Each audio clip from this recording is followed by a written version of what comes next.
اسے پڑھے تھے کہ کس طریقے سے 1973 کے آئل امبارگو کے بعد جو شاہ فیصل شہید کے زمانے میں ہوا تھا، پھر جس طریقے سے امریکہ نے ان تمام ممالک کو جکڑ لیا ہے، اس کا پورا جو پروسیس کیا تھا وہ سامنے آتا ہے۔ بہرحال اس کے بعد آتا ہے علامات کبریٰ کا ذکر، بڑی علامتیں جو کہ بالکل خرق عادت کے انداز میں ہوگی، جن کا معاملہ جو ہے وہ آپ کے ناپ تول میں نہیں آ سکتا، آپ کی کیمسٹری فزکس ان کا جو ہے وہ نہیں کر سکتی، ادراک ہوگا یہ قیامت کی۔ ان میں نمبر 1 کیا ہے؟ ایک بہت بڑا دھواں آئے گا، پوری دنیا کو لپیٹے گا۔ نمبر 2، دجال کا ظہور ہوگا، جو اپنی خدائی کا دعویٰ لے کر آئے گا اور بنوائے گا۔ اس کے ہاتھ میں ہو جائیں گے، قبضے میں ہو جائیں گے سارے ذرائع پیداوار کے۔ اس کی طرف پہلا قدم اٹھ چکا ہو، ٹرپس کے نام سے معاہدہ ہو چکا ہے۔ کوئی ملک اپنا بیج پیدا نہیں کر سکتا، یہ بیج ہم نے ڈیولپ کیے ہیں۔ ان کے ڈیولپمنٹ سے پہلے تم ایک ایکڑ سے کتنی گندم لیتے تھے، آج کتنی لے رہے ہو؟ کس بنا پر؟ جینیٹکس کا جو کام ہم نے کیا ہے اس کی بنا پر ہو رہا۔ ہاں تو ہمارا حق ہے، اس کی رائلٹی ہمارے پاس آنی چاہیے۔ لہذا صرف ان اداروں سے، ملٹی نیشنل سے خریدا جائے گا بیج، اور بیج بھی وہ دیں گے وہ کہ جس سے جو فصل اگے گی وہ بیج نہیں لا سکتے، وہ بیج کا کام نہیں کر سکتے۔ جیسے آپ کو معلوم ہے کہ آپ کے ہاں جو گوشت کھایا جاتا ہے مرغے کا، تو مرغا وہ جو ہے اس میں مرغا ہو یا مرغی ہو، اس کے اندر کوئی وہ کیفیت ہی نہیں ہے۔ ان کے انڈے جو ہے ان سے آپ بچے حاصل نہیں کر سکتے، ہے تو انڈا، دیکھنے کو تو انڈا ہے، لیکن وہ بنڈا جو ہے اس سے بچہ تو نہیں حاصل کر سکتے۔ ایسے ہی وہ گندم کا بیج دیں گے، نظر آئے گی گندم، لیکن اس کے اندر وہ صلاحیت نہیں ہے کہ اس سے جو فصل اگے گی اس کا نتیجہ جو ہے وہ بھی آپ لے سکیں۔ یہ ہونا ہے، اللہ جانے، قدم اٹھ رہے ہیں ادھر۔ پھر یہ ہے کہ دابۃ الارض، زمین سے ایک حیوان نمودار ہوگا، زمین شق ہوگی۔ ابھی میں کہہ رہا ہوں خرق عادت ہے، یہ چیزیں وہ نہیں ہیں جو ہماری کسی حساب کتاب میں جو باتیں پہلے آئی ہیں وہ تو حساب کتاب میں آ رہی ہیں، ساری سمجھ میں آ رہی ہیں، ساری چیزیں مشاہدہ ان کا ہو رہا ہے۔ لیکن یہ ہے کہ دابۃ الارض، یہ کہتے ہیں کہ کوہ صفا، اس میں تو نہیں ہے حدیث میں، کوہ صفا پھٹے گا اور اس میں سے ایک حیوان دابہ وہ ظاہر ہوگا، تو اسی لیے فرمایا ہے وَإِذَا وَقَعَ الْقَوْلُ عَلَيْهِمْ أَخْرَجْنَا لَهُمْ دَابَّةً مِّنَ الْأَرْضِ تُكَلِّمُهُمْ، تو ہم اندر سے پیٹ کے چیر کر زمین کے پیٹ کو ایک حیوان کو برآمد کریں گے جو انسانوں سے بات کرے گا، گفتگو کرے گا۔ نمبر 4، طلوع الشمس من المغرب، یہ بھی خرق عادت، سورج تو طلوع ہوتا ہے مشرق سے، غروب ہوتا ہے مغرب میں، لیکن اس وقت معاملہ الٹا ہو جائے، یعنی جو کائنات کے اندر جو گڑبڑ ہوگی کچھ سمجھ میں بات آتی ہے کہ یہ معاملہ جو ہے یہ تو اس پورے سولر سسٹم کو اگر بدل دیتے ہیں تو مشرق مغرب ہو جانا، مغرب مشرق ہو جانا، یہ سمجھ میں آنے والی بات ہے۔ اس کے بعد ہے عیسیٰ ابن مریم کا نزول، جس کے بارے میں آج میں نے گفتگو کی ہے تفصیل سے۔ یہ نزول ہونا ہے، یہ علامات قیامت میں سے حضور نے بیان فرمایا ہے، اور قرآن مجید کی جو اصطلاحات ہیں اس کے حوالے سے میں نص قطعی جو ہے وہ میں آپ کے سامنے رکھ چکا ہوں۔ پھر یاجوج ماجوج کا ایک معاملہ ہے، یہ میں ابھی اس وقت زیادہ اس پر بات نہیں کر سکتا۔ حضرت عیسیٰ علیہ السلام کے نزول کے بعد 2 کام ہوں گے، یہودیوں کا قلع قمع ختم، تمام یہود، ایک کام تو یہ ہونا ہے، اور نمبر 2 عیسائیت کا ختم ہو جانا۔ عیسائیت کی نفی کر دیں گے، بھائی تم مجھے خدا کا بیٹا بنائے بیٹھے ہو، میں تم خدا کا بیٹا نہیں ہوں، میں تو اس کا بندہ ہوں، رسول ہوں، میں نے تم سے کب کہا تھا کہ مجھے خدا کا بیٹا بناؤ۔ نمبر 2 یہ کہ وہ خنزیر کو قتل کر دیں گے، یعنی یہ تم نے خنزیر کب سے کھانا شروع کر دیا؟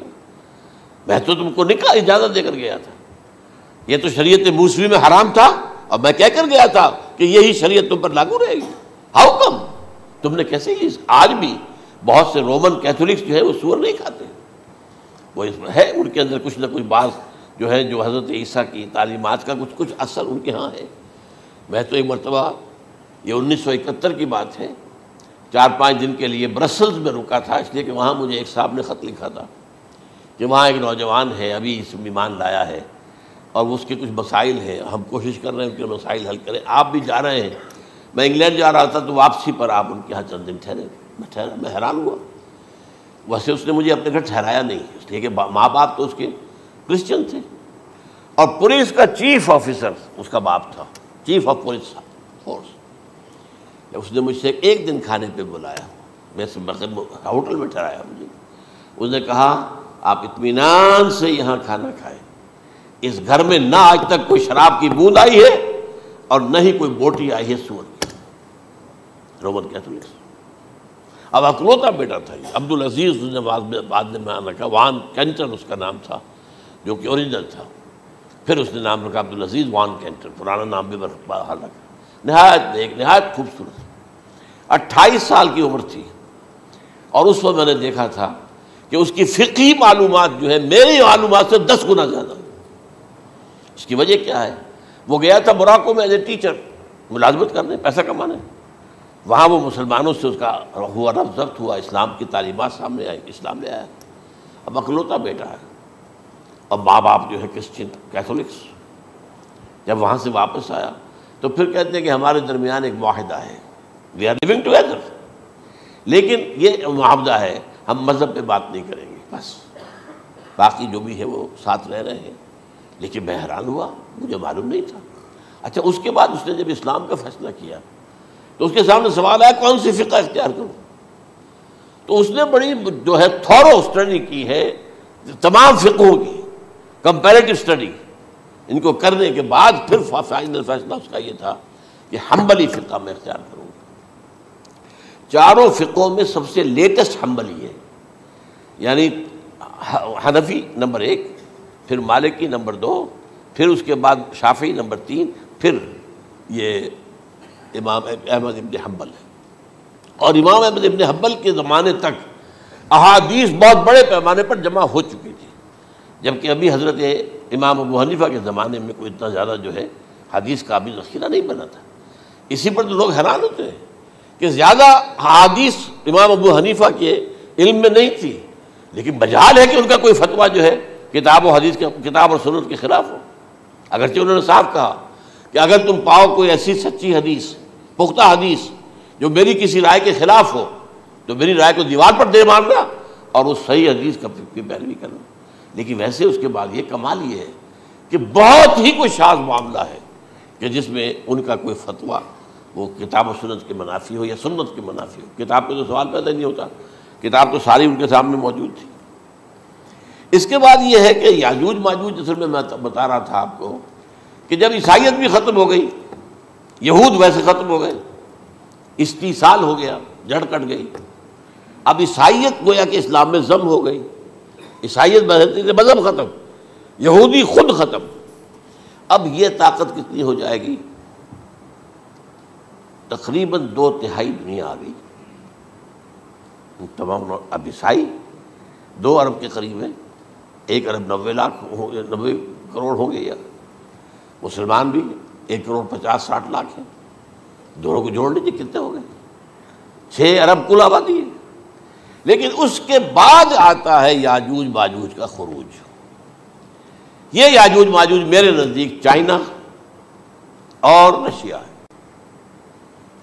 ان کی مجموعی طاقت اتنی ہوگی، اور یہ اس طرح آئیں گے ہر اونچائی پر سے اترتے ہوئے، پھسلتے ہوئے۔ جیسے 1962 میں جب وار ہوئی تھی بٹوین چائنا اینڈ انڈیا 1962 میں، تو وہ اس وقت کا نقشہ مجھے آج بھی اخبارات میں پڑھتا تھا تو یاد، waves after waves of Chinese soldiers were coming down the slopes of Himalayas۔ یہ تو وہ ہے نا جن کی تعداد کا کوئی حساب نہیں ہے، اور رشیا اور یہ مل کر جو ہے، میرا اندازہ یہ ہے کہ جب پہلے ملحمۃ العظمیٰ ہوگی وہ عیسائیوں اور مسلمانوں کے درمیان، اس وقت یہ دونوں پاورز نیوٹرل رہیں گی، لیکن غالباً یہ بات طے کر لیں گی کہ ویپنز آف ورلڈ جو ہے ماس ڈسٹرکشن، یہ استعمال مت کرنا۔ اگر یہ ویپنز آف ماس ڈسٹرکشن استعمال کرو گے تو ہم میدان میں آ جائیں گے۔ اس میں وہ جنگ جب ہو چکے گی، پھر حضرت عیسیٰ کو فتح حاصل ہو جائے گی، اور پھر یہ کہ یہودیت ختم ہو جائے گی، عیسائیت بطور مذہب ختم ہو کر اسلام میں ضم ہو جائے گا، پھر وہ 40 برس کا عہد حکومت ہے حضرت عیسیٰ علیہ السلام۔ لیکن جب یہ فتح ہو جائے گی ان پر، اب یاجوج ماجوج آئیں گے، اور اتنی تعداد میں آئیں گے کہ بحیرہ طبریہ جو ہے اس کا سارا پانی پی جائیں گے۔ یہ تو اگر آپ کو کبھی اندازہ ہو یا کوئی آپ جانیں ان لوگوں کو جو ان چینیوں سے واقف ہیں، وہ کہتے ہیں زمین پر ہلتی ہوئی کوئی چیزوں سے وہ چھوڑ کے کھا جائیں گے۔ جہاں وہ جاتے ہیں ایز اے لیبرر، وہاں کے جو سارے کتے ہیں ختم، ساری بلیاں ختم، ہر شے، وہ جو سانپ کھاتے ہیں، ہر چیز کھاتے ہیں۔ اور یہ تمام ایسٹرن کنٹریز کے اندر ہوتا ہے، بڑی ڈیلیشس ڈشز ہیں یہ سانپ وغیرہ وغیرہ، اور یہ جس طرح کھا جائے، پانی پیا ایک قطرہ نہیں رہے گا اس پر۔ تو پھر جو ہے اللہ تعالیٰ اس وقت جو ہے اس میں ایک ایسی بیماری پیدا کرے گا، یہ سب مر جائیں گے، یہ معجزے سے ہوگا۔ یعنی ان کے اوپر فتح جو ہے وہ عام لڑائی کے ذریعے سے نہیں ہوگی، بلکہ اس کے اوپر فتح جو ہوگی وہ اللہ تعالیٰ سے بوجھ، ایک بیماری پیدا ہوگی، سب مر جائیں گے۔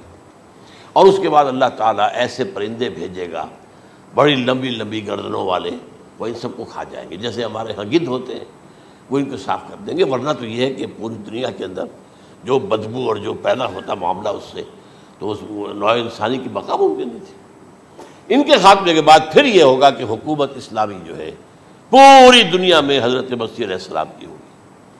45 برس وہ رہیں گے، اسی میں وہ کہلن بھی آ جائے گا، وہ فی المہد و کہلن جو میں نے شروع میں بیان کیا تھا، اسی میں پھر یہ ہے کہ وہ شادی بھی کریں گے، ان کی اولاد بھی ہوگی، اور پھر